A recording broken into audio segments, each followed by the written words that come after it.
హల్లెలూయా. అంటే బద్ధకంగా ఉందా? దేవుని సన్నిధిలో మనం పూర్ణ బలంతో ఆయన స్తుతించాలి. ఆమేన్. హల్లెలూయా. నీకు బలం ఇచ్చాడా దేవుడు? అది దేవుని కొరకు మహిమ కొరకు ఉపయోగించాలి. ఆమేన్. హల్లెలూయా. పూర్ణ బలం చెప్దాం. హల్లెలూయా. మన ప్రభు అయిన యేసుక్రీస్తు వారి పరిశుద్ధ నామమునకు ఘనత మహిమ ప్రభావములు నిత్యము నిరంతరం నీదారన్నాదార కలుగును గాక. ఆమేన్. హల్లెలూయా. దేవదూతలు నిత్యం ఆయన స్తుతిస్తున్నారు. ఆయన దాని కొరకు మాత్రమే కాదు, కానీ ఆయన మన యొక్క స్తుతి ఆరాధన ఆగ్రహించాలని మన మధ్యకి దిగి వస్తున్నారు. ఎక్కడ ఇద్దరు ముగ్గురు నా నామంలో కూడి ఉంటారో వారి మధ్య నేను ఉంటానని సెలవిచ్చినది కారణం అది. ఆమేన్. హల్లెలూయా. నా బిడ్డల యొక్క స్తుతులపై నేను ఆశను కావాలి, నా బిడ్డలను స్తుతించాలి. ఎందుకంటే స్తుతి చేసినప్పుడు దేవుడు మనల్ని దీవిస్తాడు. ఆమేన్. హల్లెలూయా. హల్లెలూయా. ఆయన ఎంతగా ప్రేమిస్తాడంటే ఆయన అరచేతి మన పేరు చెక్కేసుకున్నాడట. ఆమేన్. హల్లెలూయా. ఆ ప్రేమ చూడండి. మన ఎవరి ప్రేమ ఉన్నప్పుడు పేర్లు చెక్కేసుకునేవారు, కొంతమంది పచ్చబట్టలు పొడిపించేసుకునేవారు కదా. అది ప్రేమకు చిహ్నం అనుకునేవారు. కానీ నిజమైన ప్రేమ ఆయన మన అరచేతి మీద చెక్కున్నాడు. నిత్యము నీ గురించి ఆలోచన చేస్తున్నాడని. ఆమేన్. హల్లెలూయా. నీ గురించి ఆలోచన చేసిన వాళ్ళు ఎవరైనా ఉన్నారంటే అది కేవలం యేసు మాత్రమే. ఆమేన్. హల్లెలూయా. ఆ గొప్ప దేవుని స్తుతిద్దాం. ఆ గొప్ప దేవునికి మహిమను ఇవ్వడానికి ఇష్టపడదాం ఉదయకాలం. ఆమేన్. హల్లెలూయా. కృతజ్ఞత లేని ఈ లోకంలో కృతజ్ఞత కలిగిన వారంగా దేవుని స్తుతిద్దాం. ఆమేన్. హల్లెలూయా. కృతజ్ఞత భావంతో, అందుకంటాడు దేవుణ్ణి ఆయన ఆలయంకి వెళ్ళేటప్పుడు అంట కృతజ్ఞత స్తుతులు చెల్లిస్తే వెళ్ళమంటాడు. ఆమేన్. హల్లెలూయా. నీ హృదయంలో కృతజ్ఞత భావం ఉండాలి అని దేవుడు కోరుకుంటున్నాడు. అది చూస్తున్నాడు దేవుడు. ఆమేన్. ఉదయకాలం దేవుడు నిన్ను చూస్తున్నాడు. ఆమేన్. అందరు లేచి నిలబడి కృతజ్ఞత భావంతో ఆయన చేసిన మేలను జ్ఞాపకం చేసుకుంటూ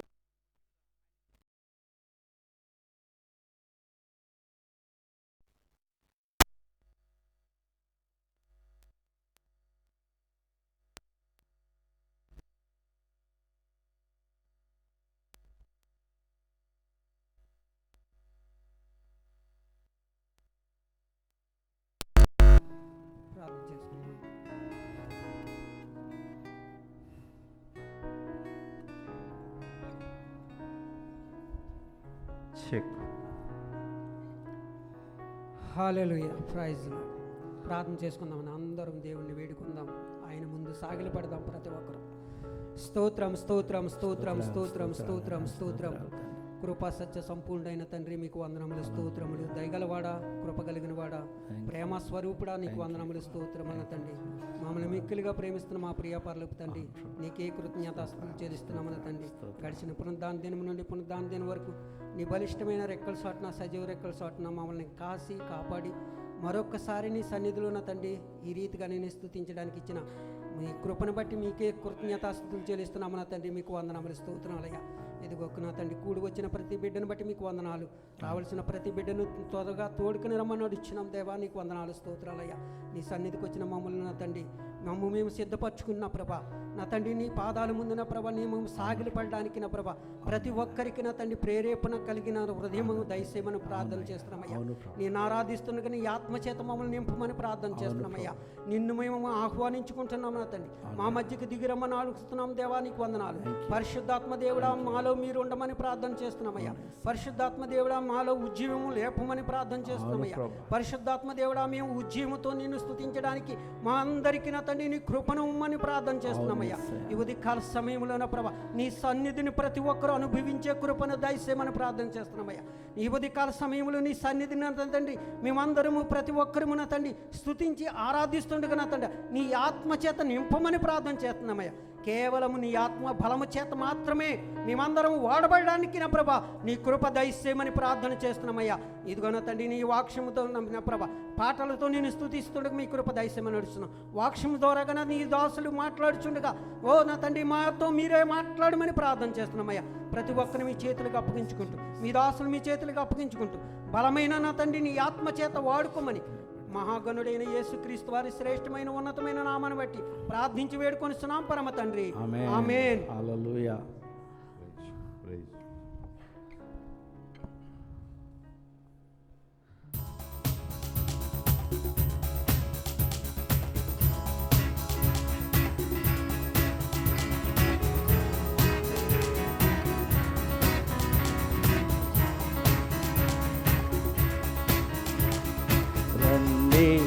యెహోవాను గూర్చి ఉత్సాహగానము చేసేదము.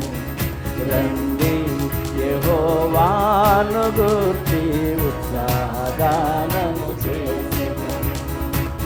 ఆయనే మన పోషకుడు, నమ్మదగిన దేవుడని. ఆయనే మన పోషకుడు, నమ్మదగిన దేవుడని. రండి యెహోవాను గూర్చి ఉత్సాహగానము చేసేదము. రండి యెహోవాను గూర్చి ఉత్సాహగానము చేసేదము. ఆహా హల్లెలూయా,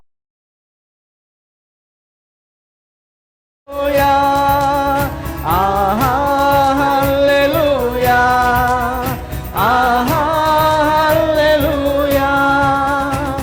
కష్ట నష్టములెన్నున్నా, పొంగు సాగరలెగురైనా, కష్ట నష్టములెన్నున్నా, పొంగు సాగరలెదురైనా, ఆయనే మన ఆశ్రయం. ఇరుకులో ఏ పందులలో, ఆయనే మన ఆశ్రయం. ఇరుకులో ఏ పందులలో, ఇరుకులో ఏ పందులలో. రండి యెహోవాను గూర్చి గానము చేసేదము. రండి యెహోవాను గూర్చి ఉత్సాహగానము చేసేదము. విరిగి నలిగిన హృదయముతో దేవదేవుని సన్నిధిలో, విరిగి నలిగిన హృదయముతో దేవదేవుని సన్నిధిలో అనిసము ప్రార్థించిన కలుగు ఏవులు మనకెన్నో. అనిసము ప్రార్థించిన కలుగు ఏవులు మన.